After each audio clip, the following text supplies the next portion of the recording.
नमस्ते। आज हम लोग एक नई लेज़र के बारे में पढ़ेंगे जो कि है द हीलियन नियॉन लेज़र। देखिए, ये सबसे पहले ली जवान और उसके कोवर्कर्स ने 1961 में बनाई थी। ये एक गैस फीस लेज़र है। हम लोगों ने पहले कौन सी लेज़र पढ़ी थी? The Ruby laser. वो हमारी सॉलिड स्टेट लेज़र थी, राइट। और उसमें हम लोगों को आउटपुट जो मिलता था वो पल्स की फॉर्म में मिलता था। तो वो जो आउटपुट था हमारा, वो एक तरीके से एक कमी बोल सकते हैं हम लोग कि उसका आउटपुट जो था हमें पल्स की फॉर्म में मिल रहा था। तो हम इसलिए हम लोगों को दूसरी लेज़र की जरूरत पड़ी। इस वाले लेज़र में जो उसको आउटपुट मिलता है हम लोगों को, वो कंटिन्यूस आउटपुट होता है। दैट मीन्स सतत किरण पुंज मिलता है हम लोगों को। और इसका जो प्रकाश स्रोत होता है, प्रकाश जो हम लोग को मिलता है लेज़र बीम, वो 628 एंगस्ट्रॉम की मिलती है। और इसमें जो हम लोग पंपिंग मैकेनिज्म यूज़ करते हैं, पंपन का जो तरीका यूज़ करते हैं, वो होता है इलेक्ट्रिक डिस्चार्ज वाला। अब हम लोग देखते हैं कि ये कैसे बनाया जाता है। तो देखिए, इसके अंदर हम लोग क्या करते हैं, हीलियन और नियॉन का एक मिक्सचर मतलब मिश्रण लेते हैं, जिसका रेशियो होगा 10:1। और इसका प्रेशर जो होगा वो 1 टॉर के इक्वल होगा। That means 1 mm of Hg के इक्वल। इस मिक्सचर को हम लोग एक थिक पायरेक्स ग्लास की ट्यूब में रखते हैं, जिसका जो इंटरनल डायमीटर होता है, मतलब आंतरिक जो व्यास होगा उसका, वो 2 mm के लगभग होता है। और इसकी जो लंबाई होती है ट्यूब की, वो 40 सेंटीमीटर के लगभग होती है। देखिए, इसके अंदर हम लोग क्या करते हैं, ये जो दोनों हम लोगों ने लगाई है, इन दोनों को ब्रूस्टर एंगल पे लगाते हैं।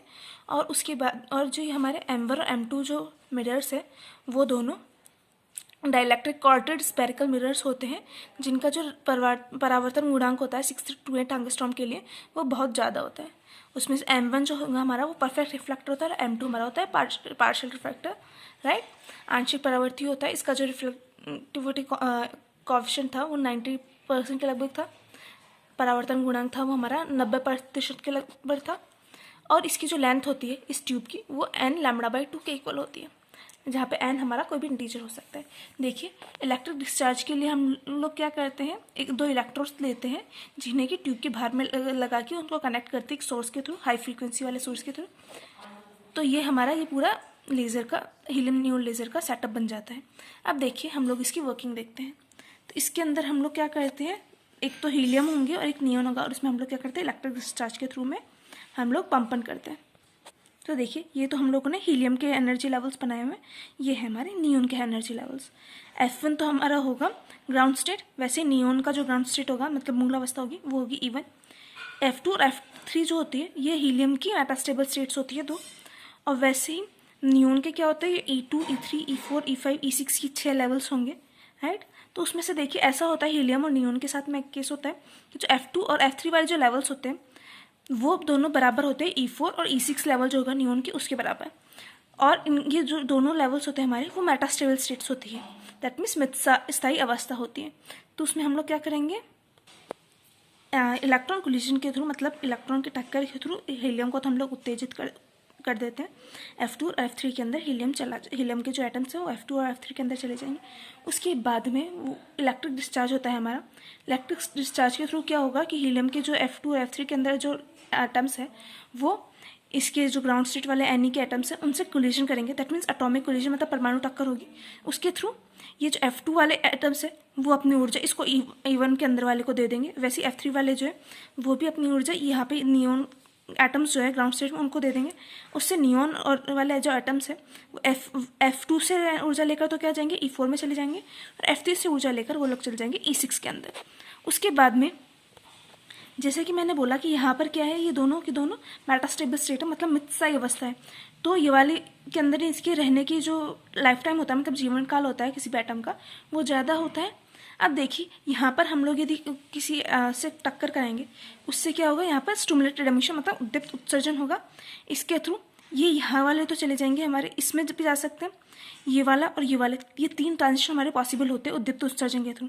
उसमें से इस वाले उत्सर्जन के अंदर जो फोटोन्स निकलते हैं, उसकी जो वेवलेंथ होगी हमारी, वो 33900 एंगस्ट्रॉम के लगभग होती है। E6 से E3 में जो आएंगे, उसकी होती है हमारी 628 एंगस्ट्रॉम। और वैसे E4 से E3 के अंदर जो आएंगे, उसकी होती है 11500 एंगस्ट्रॉम। अब देखिए, आप देख सकते हैं इन तीनों में से हम लोग की वेवलेंथ जो लाइट, विजिबल लाइट वाली, वो कौन सी है, ये वाली 6328 एंगस्ट्रॉम। तो हमारे लिए सबसे ज़्यादा काम की ये वाली वेवलेंथ है। अब देखिए, मैंने बताया कि E6 और E4 के अंदर जो एटम्स हैं, वो क्या करेंगे, स्टिमुलेटेड एमिशन के थ्रू यहाँ से इस वाले स्टेट्स के अंदर आ जाएंगे। फिर इसमें इन स्टेट्स में आने के बाद में यहाँ से इन E3 के अंदर से क्या होगा, उसका स्पॉन्टेनियस एमिशन होगा। स्पॉन्टेनियस एमिशन के थ्रू हमारे को जो वेवलेंथ मिलेगी वो 6000 एंगस्ट्रॉम के लगभग की होगी। फिर E2 से ये E1 में कैसे आएंगे, डीएक्साइटेशन होगा इसका कोलिजन के थ्रू। तो देखिए इसको एक बार वापस से देख लेते हैं। हीलियम एटम्स है, उनके मैंने ये एनर्जी लेवल्स बताए हुए 1 2 3 4 5 6, सॉरी नियोन के तो 6 हो गए और हीलियम के हो जाएंगे 3। उसमें से ये वाले तो हम गए ग्राउंड स्टेट। ये दोनों जो एक्साइटेड स्टेट है वो दोनों की तरह मेटास्टेबल स्टेट्स है, वैसे ये भी मेटास्टेबल स्टेट्स है और ये वाली हमारी मेटास्टेबल स्टेट्स नहीं है। तो देखिए वो जो हीलियम के एटम्स है जो एक्साइटेड स्टेट के अंदर है, एक्साइट किया हम लोगों ने हीलियम के एटम्स को किससे, इलेक्ट्रॉन कोलिजन के थ्रू। उसके बाद में जो एटम्स है वो इंटरेक्ट करेंगे नियोन के जो ग्राउंड स्टेट वाले में जो एटम्स है उनके थ्रू। उस इंटरेक्ट कैसे करेंगे, इलेक्ट्रिक डिस्चार्ज के थ्रू। देखिए उससे क्या होगा कि जो ये एटम्स है वो इनको एनर्जी दे देंगे, ट्रांसफर कर देंगे। एनर्जी ट्रांसफर की प्रायिकता बहुत ज़्यादा होती है इलेक्ट्रिक डिस्चार्ज में, तो ये इनको एनर्जी दे देंगे। उसके बाद में जो ये वाले एटम्स है वो चले जाएंगे E4 E6 के अंदर। F2 वाले तो चले जाएंगे E4 के अंदर, F3 वाले चले जाएंगे E6 के अंदर। फिर E4 E6 के अंदर चले जाएंगे तो यहाँ पर बहुत देर तक रह सकते हैं। तो बहुत सारे एटम्स यहाँ से यहाँ पर चले जाएंगे। उससे क्या होगी, इसकी पॉपुलेशन वर्जन मतलब समष्टि प्रतिलोमन हो जाएगा। इस वाले के करस्पॉन्डिंग देखेंगे हम लोग, देखिए E5 और E3 के करस्पॉन्डिंग देखेंगे तो इन दोनों का समष्टि प्रतिलोमन हो जाएगा, दैट मीन्स पॉपुलेशन वर्जन हो जाएगा। उसके बाद में ये स्टिमुलेटेड एमिशन होगा हमारा, दैट मीन्स उद्दीप्त उत्सर्जन होगा। उद्दीप्त उत्सर्जन के 3 पॉसिबल केसेस हमारे, एक तो ये वाला E6 से E5 के अंदर, एक E6 से E3 के अंदर, एक E4 से E3 के अंदर। तो E6 से E5 वाले में जो आता है उसकी तो हमारी वेवलेंथ होती है 33900 एंगस्ट्रॉम, इसकी होगी हमारी वेवलेंथ 6328 एंगस्ट्रॉम, और ये वाली की जो वेवलेंथ होगी वो 11500 एंगस्ट्रॉम।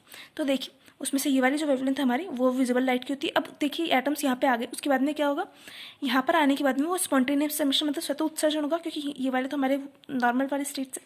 वहाँ से स्वतः उत्सर्जन में हमारे जो फोटोन्स देख लेंगे उनके वेवलेंथ होगा हमारे 6000 एंगस्ट्रॉम। अब देखिए इन वाले और इन वाले फोटोन्स में हमारा क्या डिफरेंस होगा, ये सारे के सारे तो कोहेरेंट हो मतलब कला संबंध होंगे, लेकिन ये वाले हमारे क्या होंगे, इनकोहेरेंट फोटोन्स मिलेंगे। फिर यहाँ पर आने के बाद में वो इनका जो डीएक्साइटेशन वो किससे होगा, कोलिजन के थ्रू, मतलब टक्कर के थ्रू इसका डीएक्साइटेशन हो जाएगा, ये वापस से ग्राउंड स्टेट में जाएंगे। ये वाली प्रोसेस हमारी बार बार चलती जाएगी, तो हम लोगों को ये उद्दीप्त उत्सर्जन के थ्रू हम लोगों को एक कोहेरेंट बीम मिलती जाएगी लाइट की। अब देखिए उसके बाद में क्या होगा, बार बार ये रिफ्लेक्ट होती जाएगी, इधर की साइड से इधर की साइड जाती रहेगी और ये वाली प्रोसेस बार बार होती जाएगी। इससे हम लोगों को बहुत देर बाद में यहाँ पर बहुत सारे फोटोज मिलेंगे और हम लोगों को एक सही लेज़र बीम यहाँ M2 के थ्रू बाहर निकलती हुई दिखेगी। अब देखिए ये जो लेज़र बीम हम लोगों को मिली वो ज़्यादा कोहेरेंट होती है रूबी लेज़र की जो बीम होती है उससे। और इसके अंदर क्या होगा, देखिए क्योंकि ये ज़्यादा कोहेरेंट और ज़्यादा सही क्यों होती है, क्योंकि उसके अंदर क्या होता है हमारे वो थी सॉलिड स्टेट लेज़र, इसलिए उसमें क्रिस्टलाइन इम्परफेक्शन हो रहा था, हमारा थर्मल डिस्टोर्शन हो रहा था और स्कैटरिंग हो रही थी। इसकी वजह से हम लोगों के स्कैटरिंग हो रही थी, लेकिन यहाँ पर वो हमारे तीनों चीज़ें नहीं, इसलिए हम लोगों को 62 एंगस्ट्रॉम की हमारे को एक वर्णीय प्रकाश बहुत अच्छा मिलेगा। ये वाली जो लेज़र होगी हमारी वो कंटिन्यूस लेज़र होगी, लेकिन देखिए इसमें क्या होता है, एक चीज़ होती है कि इसका जो पावर आउटपुट होगा हमारा वो बहुत ही कम होगा उस वाले के करस्पॉन्डिंग। इसका जो पावर आउटपुट होता है हमारा 1 to 50 मिली वॉट्स के लगभग होता है, वाट्स के लगभग होता है, जहाँ पे इनपुट जो हम लोगों ने दिया वो 5 to 10 वाट्स के लगभग का दिया था। तो यहाँ पर हम लोगों का हीलियम लेज़र कंप्लीट होता है। Thank you.